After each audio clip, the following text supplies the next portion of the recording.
Colegas, membros do magistrado que aqui nos prestigiam, ao senhor Paulo Gonet e ao ministro Flávio Dino. Desculpe. Eu queria inicialmente, antes de fazer meus questionamentos e posições, ler uma frase célebre de Winston Churchill que diz: a coragem é a primeira das qualidades humanas, porque é a qualidade que garante as demais. E eu dirijo essa frase ao senhor Paulo Gonet e ao senhor Flávio Dino. Me explico. As perguntas já feitas pelo senador Rogério Marinho e pelo senador Espiridião a mim sobre o inquérito do fim do mundo e...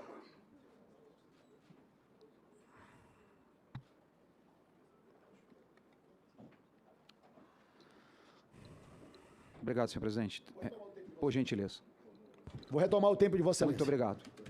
Então, as questões já suscitadas pelo senador Espiridião a mim e pelo senador Rogério Marinho, doutor Paulo Gonet, sobre o inquérito do fim do mundo, e não só isso. Comentei com o senhor, ontem lhe recebi meu gabinete, e falei com o senhor que, infelizmente, o Supremo Tribunal Federal está ignorando solenemente a existência da Procuradoria-Geral da União, MPF. E a única voz que eu me lembro que se levantou com coragem é uma mulher do Rio Grande do Sul, chamada Lindora. Lhe comentei isso também. Ou seja, ministros do Supremo Tribunal Federal estão abrindo inquéritos de ofício. Não estão ouvindo, respeitando, lendo sequer os pareceres de vossas excelências. Como que o senhor...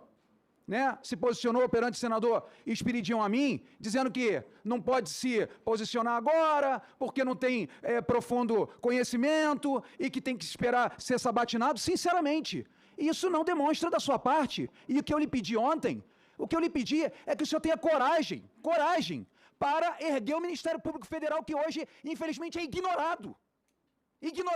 Inclusive com a morte agora, depois de vários pareceres da PGR, com a morte de um cidadão que já tinha vários pareceres de vocês, e o ministro do Supremo Tribunal Federal ignorou.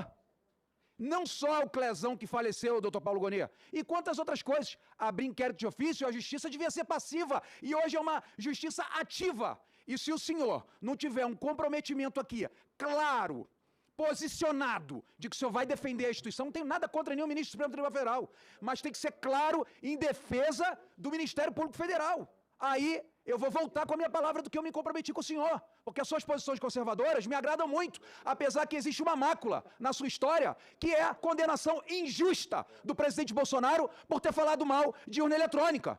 Por quê? E também falo com o senhor Flávio Dino.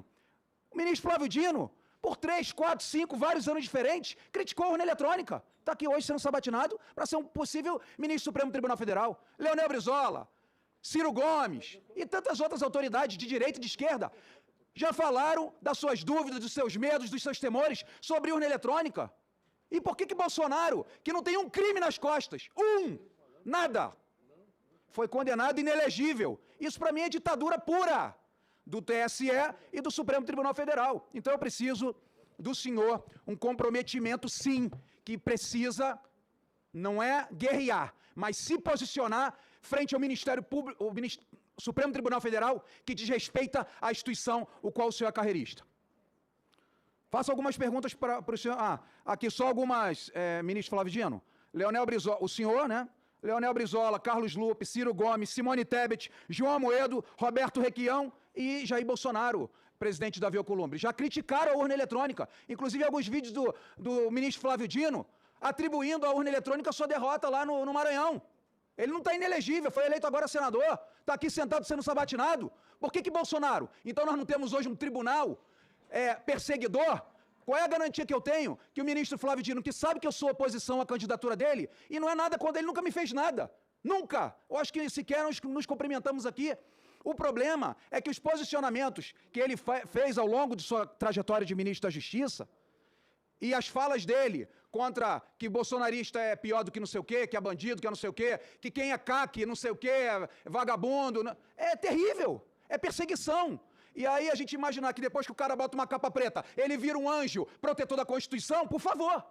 Então, nós temos uma história. Quem escreve a nossa história, o nosso currículo, são as nossas ações. E o ministro Flávio Dino não é nada contra ele, nada.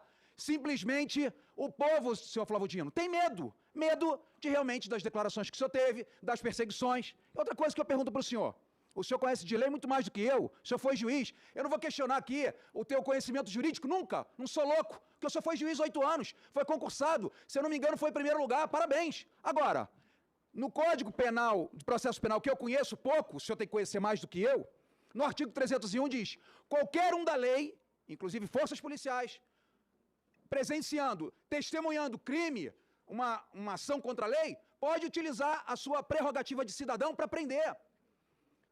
No 8 de janeiro, o senhor estava no ministério tuitando com 280 homens embaixo, e o senhor não só não cumpriu o artigo 301, como também, na minha opinião, foi omisso em falar o seguinte, ô Força Nacional, eles estão quebrando tudo, estão quebrando Brasília, vambora, ajam.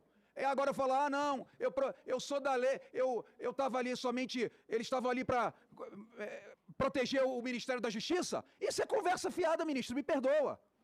E lembrando que em 2002, Fernando Henrique Cardoso sancionou a Lei 10.408, obrigando o voto impresso a partir de 2004. Então eu quero saber dos senhores, da minha primeira pergunta, se, de acordo com todos esses políticos de notoriedade nacional, que já falaram mal da urna eletrônica, que já levantaram suspeições da urna eletrônica, se o senhor Paulo Gonet, a condenação a Jair Bolsonaro, e o ministro Flávio Dino, que também concordou com o ministro Barroso sobre vencer bolsonarismo, se foi realmente uma atitude justa por parte dessas cortes.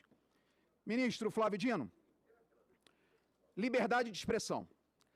Em falas recentes, em maio desse ano, o senhor, enquanto ministro da Justiça, fez afirmações como liberdade de expressão foi sepultada no Brasil e classificou a liberdade de expressão autorregulada como fraude e falcatrua e prometeu que colocaria a Polícia Federal atrás de quem não seguisse as determinações do Ministério da Justiça. Está gravado.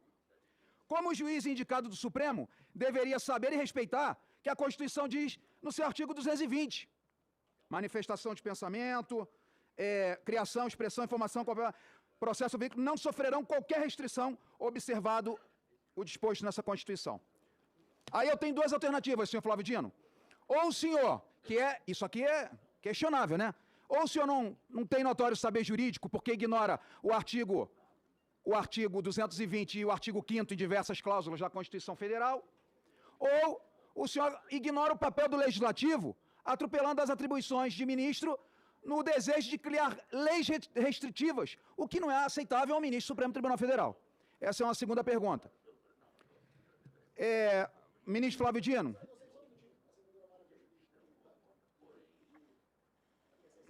Ela gostaria de cumprimentar os indicados. Vou repor.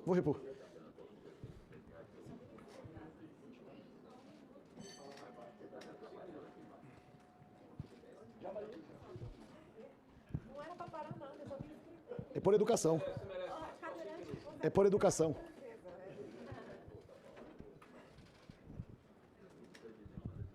Por gentileza, senador Seixas. Vamos lá. Quando eu faço algumas perguntas, às vezes eu falo o Flávio Dino ou o Paulo Gonet, mas os dois se sintam sabatinados. Em decisão recente do Supremo, decidiu-se que a imprensa seria responsabilizada caso um dos seus entrevistados falasse algo que seja classificado como desinformação ou fake news. Crime que, aliás, pergunto para o Flávio Dino se existe. É crime fake news no Brasil?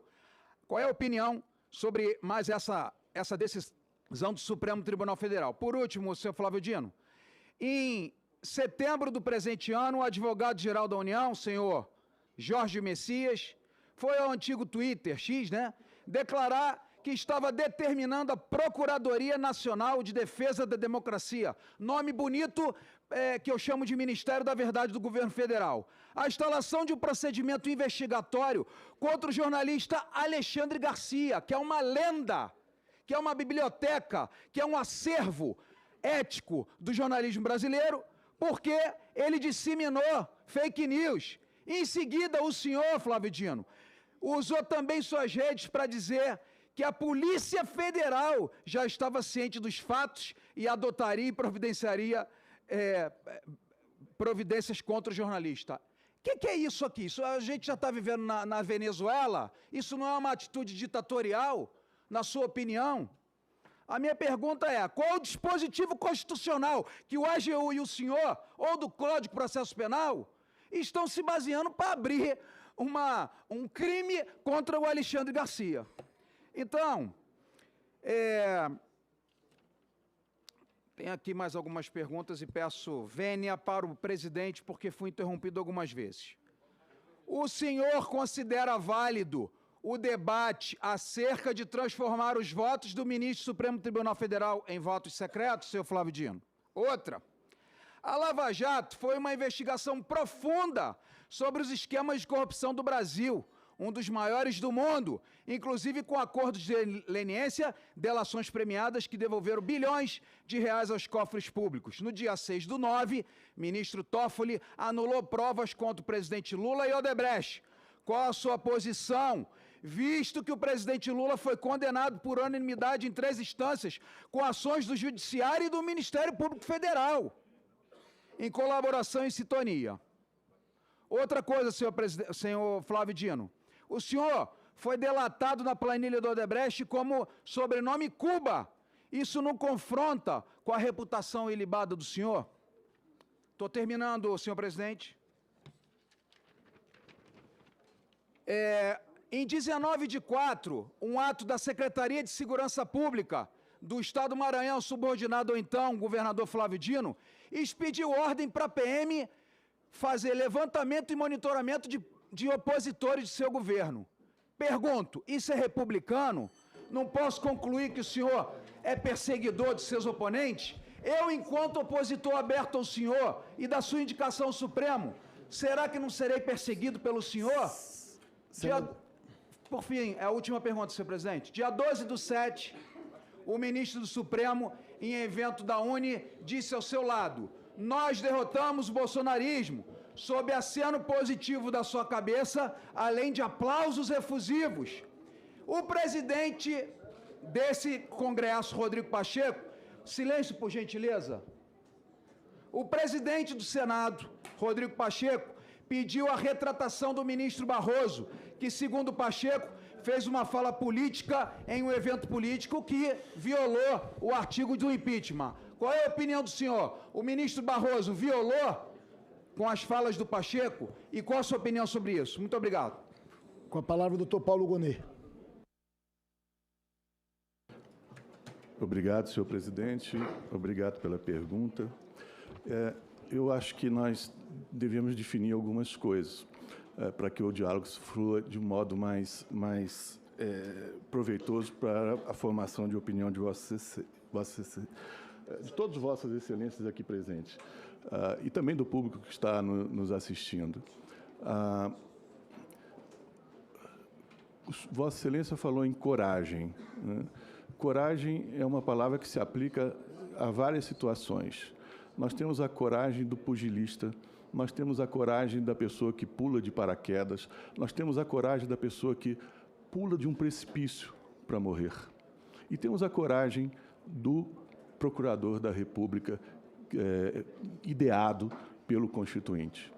A coragem do procurador da República, que o Constituinte de 1988 quis que estivesse presente nos seus membros, é a coragem de seguir atuando de forma institucional, não importando a provocação que seja levada a ele. É a coragem de não expor o que está na atribuição de outro colega tratar. A coragem de resistir ao encanto, à sedução de brilhar num determinado instante, de obter a adesão efervescente do público num determinado momento. A coragem do Procurador-Geral da República, a coragem de todo procurador da República, de todo membro do Ministério Público, está nisso, em se empenhar sempre na defesa das prerrogativas do Ministério Público, na defesa da ordem jurídica. Essa é uma coragem, senador, que o senhor pode ver comprovada na minha história de 36 anos de membro do Ministério Público Federal. Durante esse período, eu tive a coragem de ser fiel ao que o parlamento decide, de não querer corrigir o que o parlamento decide, mas de aplicar as leis de acordo com o plano que o legislador tinha ao concebê-la. Isso, ao longo da minha carreira, atraiu tanto apupos da esquerda quanto da direita. Nos casos em que Vossa Excelência mencionou ultimamente, né, eu não condenei o presidente Bolsonaro. Eu fiz um parecer que indicava esse resultado como o devido diante das circunstâncias que estavam ali no processo. Então, enfim, o que Vossas Excelências podem ter, se confiarem, derem o voto de confiança para a indicação que o presidente da República fez para o Procurador-Geral da República, é alguém empenhado em toda a extensão da defesa das prerrogativas do Ministério Público. E alguém que vai dar atenção prioritária aos casos que merecem essa atenção prioritária, com a mesma independência que o Constituinte quis que os integrantes do Ministério Público disponham. E isso em favor do Estado democrático de direito. Cedo a palavra ao doutor Flávio Dino. Senhor presidente, eu reitero que, sobre casos concretos, é claro que eu não posso antecipar opinião, porque seria descabido. Como já mencionei, eu acredito que o pronunciamento judicial se dá no caminho formal. E, evidentemente, não posso aludir aos vários casos concretos referidos na pergunta. Sobre declarações relativas à urna eletrônica, no meu caso, são declarações de quase 15 anos atrás. Evidentemente, a urna eletrônica não é mais a mesma. Houve uma série de inovações tecnológicas, por exemplo, a biometria, e tanto é que todos nós fomos eleitos por ela, inclusive o senhor. Em relação à liberdade de expressão, houve a supressão de uma palavra na sua citação. Eu mencionava liberdade de expressão absoluta, liberdade de expressão como valor absoluto. E, de fato, essa fronteira é muito nítida. Eu não conheço nenhum jurista do Brasil e de outro país que discorde dessa afirmação, na medida em que você tem crimes que constituem fronteira a essa possibilidade. No caso que o senhor aludiu, o caso concreto, como disse, eu não posso lhe responder. O caso do jornalista, que quem sabe um dia chegue exatamente ao Supremo Tribunal Federal. Houve um ofício à Polícia Federal para investigação, porque havia indícios de que havia uma referência errada a um problema de barragens hidrelétricas, algo assim. Mas eu não posso me pronunciar quanto ao mérito em relação a isso. Sobre o sistema de votação no Supremo, senador, nós temos dois sistemas no planeta. Um se chama Seriatim e outro se chama Percuriam. O que eu aludi, e reitero aqui, é que talvez o sistema brasileiro mereça um temperamento com os elementos do sistema Seriatim que nós praticamos, com os elementos do sistema Percuriam. Apenas isso, e claro que é um debate constitucional de enorme importância. Finalmente, sobre alusões a casos que envolvem supostos acusados, etc., eu lembro ao senhor, artigo 5º, inciso 57 da Constituição, que trata da presunção de inocência.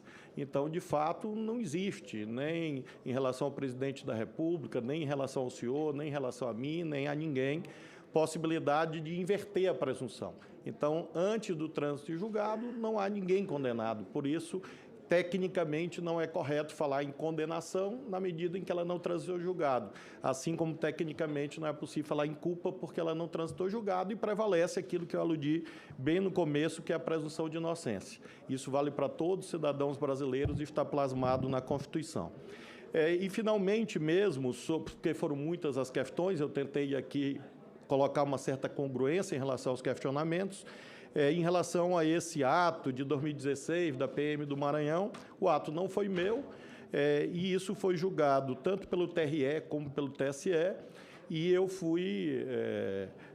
a ação foi julgada improcedente nas duas instâncias, e aí houve trânsito julgado por unanimidade, reconhecendo que o fato nada tem a ver comigo, Se o senhor tiver curiosidade, o número do processo é AGE 06019673.79.2018.610.000. Então, essa é a decisão judicial que prova que esse fato não existiu e essa decisão transitada em julgado. Muito obrigado.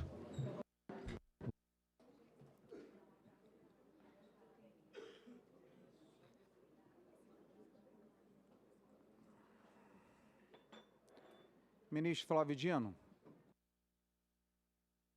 Alô, alô. Som. Alô, alô. Tá saindo aí? Ministro Flávio Dino. Tá bom. Tá ok. Ministro Flávio Dino, o senhor, como o senhor Paulo Gonet, acabou não respondendo nada. Por quê? O Toffoli está certo ou errado na questão de cancelar as provas do Odebrecht? Pergunta direta, simples. Ô Paulo Gonet, doutor Paulo Gonet, a Procuradoria vai se manifestar sobre as arbitrariedades do Supremo ou não vai? Vai continuar sendo ignorado ou não vai? Vai continuar deixando gente presa sem comer, sem tratamento médico? Ou vai se defender a favor, como quarto poder, que eu considero, a favor da população? Ministro Flávio Dino, a questão do voto secreto no Brasil é proibida por artigo constitucional, é cláusula pétrea. Não dá para se discutir voto secreto no Supremo Tribunal Federal. O senhor quer o artigo constitucional? Não podemos discutir mais nada em sigilo. Inclusive, hoje, eu fiz uma PEC, que ainda não conseguiu os votos, de que os votos fossem abertos para que a população saiba quem é joio e quem é trigo aqui dentro. E o senhor não me respondeu se fake news é crime ou não. Então, eu estou cheio de dúvidas ainda. O artigo constitucional, ministro Flávio Dino, é o artigo 5º, a lei só poderá restringir a publicidade dos atos processuais quando a defesa da intimidade ou interesse social agirem. Como se trata do artigo 5º, é cláusula pétrea, tal questão não poderá ser objeto de deliberação conforme artigo 60, inciso 4º da Constituição Federal. Então, eu queria que os senhores me respondessem sem juridiquês, assim para o povão que está nos ouvindo entender se existe ou não crime de fake news. Por que o senhor falou que a Polícia Federal vai perseguir Alexandre Garcia? Também queria perguntar para o senhor esses dias, alguns membros do Supremo, que o senhor está aqui sendo sabatinado para alçar a vaga, esses dias criticaram abertamente a PEC 08, que hoje eu sou colega do senhor, porque o senhor é senador como eu, né? A gente votou aqui uma PEC, estava exigindo a renúncia de Jacques Wagner, publicamente. E nos bastidores, exceto se a Globo está mentindo, porque eu vi o debate, dizendo que nos chamaram de vagabundos, sujos. Ou seja, um Supremo que se expõe e interfere diretamente nas atribuições do Legislativo. Então, eu queria que, não sei se eu que não entendo direito, ou se os senhores podem ser mais claros nas perguntas que eu lhes faço. Para a tréplica, doutor Paulo. Obrigado. Senador, eu me reporto às outras respostas que eu dei anteriormente e volto a dizer que não tenho como afirmar o que é que eu vou fazer se vier a merecer a confiança de Vossas Excelências e vier assumir o cargo de Procurador-Geral da República antes de conhecer todas as circunstâncias dos casos que me forem submetidos formalmente. O que eu posso dizer também, isso talvez seja bem claro para qualquer pessoa, eu vou falar puro português, é que agir de outra forma, ou me comprometer a agir de uma outra forma, seria demonstração, a meu ver, de leviandade e mesmo de responsabilidade da minha parte. Senador Flávio.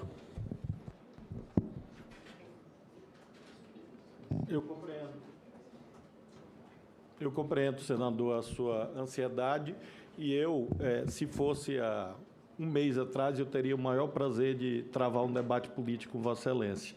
Mas, na condição que aqui estou, eu não posso fazê-lo e não farei. porque esse é um requisito constitucional, notório saber jurídico e reputação ilibada. Eu não estou aqui como político para fazer debate político com o senhor e nem com ninguém. Então, de fato, eu diria que precluiu, né? Nós temos uma preclusão. Eu não posso retornar no tempo, mas eu teria imenso prazer, quem sabe, em outro momento, de fazer o debate político com Vossa Excelência. E, por isso, reitero, eu não posso e não irei manifestar sobre casos concretos, porque isso vai gerar impedimento de suspeição à luz do Código de Processo Penal e do Código de Processo Civil. É um imperativo técnico, e eu tenho que cumprir esse imperativo legal, e, por isso, eu não posso emitir opiniões sobre questões que talvez ou provavelmente serão julgadas pelo Supremo. Em relação aos sistemas, evidentemente, quando eu refiro ao seriate ou percúria, é claro que eu falo de mudança constitucional como uma possibilidade. Não é uma questão regimental. Demandaria, sim, uma reflexão à luz de experiência de outros tribunais constitucionais, dos Estados Unidos, por exemplo. Eu nunca aludi a decisões sigilosas ou a votos sigilosos. Eu aludi a debates.